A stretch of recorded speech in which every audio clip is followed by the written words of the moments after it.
morph into one coherent thought here.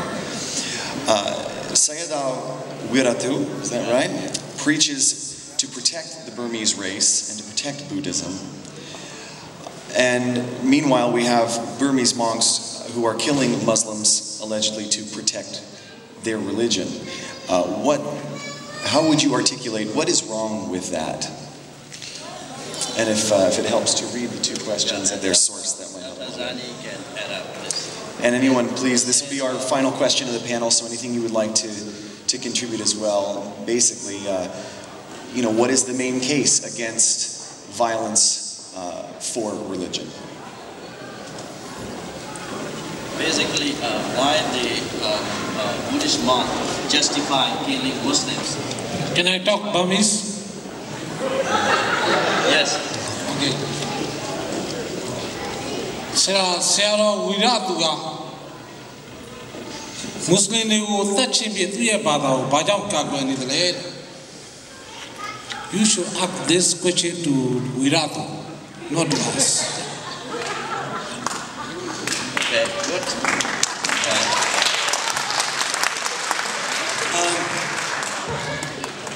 I think there are two fundamental observations that I want to share. One is Buddhism is generally perceived internationally as a pacifist, non-violent, loving-kindness philosophy or system of philosophy. But I think throughout history, dating back to 14th, 15th century, or even earlier, when Buddhism has been used as a political ideology, Buddhists are no different, no less violent, no less brutal, or no less ruthless than any other communities of faith around the world. In the days of the samurais in Japan, the samurais used Buddhism to justify their ruthless slaughter of their enemies. The same can be said about the Tibetan Buddhist monks and in a theocratic, historical theocratic straits in Tibet. They've used Buddhism to justify killings. And that is Buddhism as is practiced as a political ideology in a particular social context. But theoretically, it is not possible to defend Buddhism, whose essence is there is nothing in the world. In other words, for a genuine practicing Buddhist, there is no such thing as Buddhist or Buddhism to protect. And finally, Buddhism is about seeing the fact that our egos, individual egos, are just illusions that have a very, very short span, maximum 100 years in the context of civilizations of several thousand years. And Buddhist nationalism is the complete antithesis of what Buddhism is. Well, anyone who is doing the killings and harm to any other community can no longer be considered a Buddhist. Wirathu is not a Buddhist monk.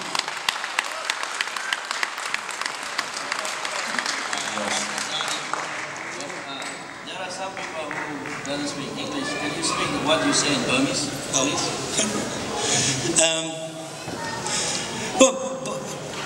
Buddha Bada, tu mashi, nga mashi, tu ma mashi, no? So now we are Moila, may piano. Buddha Bada solution. Bawajia, let's or the change young or thema, Bauma, Ko Mayma, Ko Tatami, Bahama, Bono, or Yani Bor, so kind Halumia, who go that good on Mamma, Mewbo. Dine, the Kaniach or Tatwan, it's not the one and a Kata and a tweet below. Who gone on out to your Piabin and a chain and a bono. The Miera Blupiomle, ဒီကျွန်တော်တို့ကိုမမြဲဘူးပေါ့နော်ခန္ဓာကိုယ်ကလည်းမမြဲဘူးစိတ်ကလည်းမမြဲဘူးဒေါသဖြစ်တာလည်းမမြဲဘူးချစ်တာလည်းမမြဲဘူးဥစ္စာရှိတာလည်းမမြဲဘူးအဲ့တော့မမြဲဘူးဆိုတာကိုအမြဲပေါ့ကျွန်တော်တို့သတိပေါ့နော်ဘုန်းကြီးစကားနဲ့ဘုန်းကြီးတွေပြောရဆိုသတိလေးနဲ့နေရတယ်စားနေရင်လည်းမောက်ရချပြီးတော့တေဝါနိုင်တယ်နော်အိမ်သာတန်ရင်လည်းတေဝါနိုင်တယ်အဲ့တော့အဲ့လိုမျိုးပေါ့ဘာသာပေါ့နော်ဗုဒ္ဓဘာသာဆိုတကယ်တမ်းကျတော့ကျွန်တော်တို့ Christianity လို့နောက် Islam လို့ဖျားဆိုတာတကယ်တမ်းကျွန်တော်စကားဖြစ်တာသုံးတာမရှိဘူးလေဘုရားတော်မှာသေတယ်လို့ပြောထားတာဆိုတော့လားအဲ့တော့အဲ့ဒီ philosophy နောက်တစ်ခုကကျွန်တော်တို့ကတယောက်နဲ့ပေါ့နော်တတ္တဝါတွေပေါ်မှာလူတော်မှမပြောလူချင်းချင်းတော်မပြောနဲ့ကျွန်တော်တို့ကြောင်ကလေးခွေးလေးကိုတော့မှအနိုင်မကျင့်အောင်ဟုတ်လားပျက်စိတ်တွေးလို့ရှိရင်တော့မှမတတ်အောင်ဆိုတဲ့ဘာသာပေါ့နော်philosophy အဲ့ဒီအမြင်ကနေပြီးတော့ဒီဗုဒ္ဓဘာသာပေါ့80%လုံး90%လုံးရှိတဲ့ဗုဒ္ဓဘာသာနိုင်ငံမှာ4%, 5% လောက်ပဲရှိတဲ့မွတ်စလင်ဘာသာဝင်တွေကသူတို့လာပြီးတော့အနိုင်ကျင့်မှာကြောက်တယ်ဆိုတာကဒါကရှင်းရှင်းပြောရင်တော့ကျွန်တော်တို့ society ကဘယ်လိုပြောဆိုစိတ်ပညာရှင်စကားနဲ့ပြောမယ်ဆိုရင်တော့ psychotic moment ပေါ့နော် psychotic moment ဆိုတာယူတဲ့အနေထားပေါ့ society တစ်ခုလုံးမှာအဲ့ဒီအနေထားမှာကျွန်တော်တို့ရောက်တယ်နော်အဲ့ဒါကြောင့်မလို့ပေါ့ဒီ psychotic moment ဆိုတာကြောက်ရမှာမဟုတ်ဘဲနဲ့လေကိုယ့်အရေးကိုကြောက်နေတဲ့အနေအထားမျိုးပေါ့အဲ့ဒါကိုအကြောင်းလို့ကျွန်တော်ပြောတာပါအဲ့ဒီဒီဗုဒ္ဓဘာသာမေတ္တာရှေ့ရှုရမယ်ကိစ္စအနတ္တပေါ့နော်ကိုယ်ခန္ဓာကိုယ်ကစကိုယ်မမြဲဘူးလောကကြီးမှာဘာမှဖက်တွယ်လို့မရဘူးဆိုတော့ဝါဒနဲ့ဝါဒီတွေကဒီဗုဒ္ဓဘာသာကြီးကို defend လုပ်ရမယ်ဆိုတာကဒါကဗုဒ္ဓဘာသာအလုံးမဟုတ်ဒါမှမဟုတ်ကျွန်တော်ပြောတာဒီလိုဗုဒ္ဓဘာသာကိုကာကွယ်မယ်လို့អော်နေတဲ့လူတွေကနံပါတ်1ကဗုဒ္ဓဘာသာကိုလုံးဝနားမလဲဘူး။နောက်တတ်နေတဲ့လူတွေကမေတ္တာတရားကိုလုံးဝနားမလဲဘူး Thank you very much. And you wanted to contribute as well. ကျွန်တော်မေးခွန်းလေးကိုခတ်တူတူပဲဖြေတာလို့ခတ်တူတူပဲဖြေတာပါဝိရသူကဘုန်းကြီးမဟုတ်ဘူးတန်ခါမဟုတ်ဘူးလို့ကျွန်တော်မကြာခဏထည့်ရေးပါတယ်တန်ခါဆိုတာတန်အနိတိတိတန်ခေါတန်တရားကိုပယ်တတ်နိုင်သူမှတန်ခါလို့ခေါ်ပါတယ်တန်ခါဆိုတာအနည်းဆုံး၄ပါးရှိတဲ့အသင်းဖွဲ့ဥမှာတန်ခါလို့ခေါ်ပါတယ်ဒါကကျွန်တော်တို့ဘိဓကမှာပြထားတဲ့စာကြောင်းမှာဝိရသူဟာမွတ်စလင်တွေကိုသတ်ဖို့အတွက်2006ခုလောက်မှာဘရူဇတ်တော်950နိပတ်တော်တွေကဘရူဇတ်တော်ကိုသူကသက်သေပြပြီးတော့ဖျားတော်မှာပဲအတိုက်ခံကိုတော်လန်ခဲ့သေးတယ်ဆိုတဲ့ဖျားနဲ့ရှင်ဂေါရမနဲ့အတိုက်ခံပါတီကဘုန်းကြီးเจ้าလာဆောက်လို့အဲ့ဒီဘုန်းကြီးเจ้าကိုတော်လန်ပြတဲ့ဇလံလေးကိုပုံကြီးရှဲပြီးတော့လူလူကိုဟောခဲ့တဲ့လူပါတကယ်တော့သူကလူသက်ကိုင်းခေါင်းဆောင်ကသင်္ကန်းပတ်ထားတဲ့ဂရုံးတစ်ယောက်ပဲဖြစ်တယ်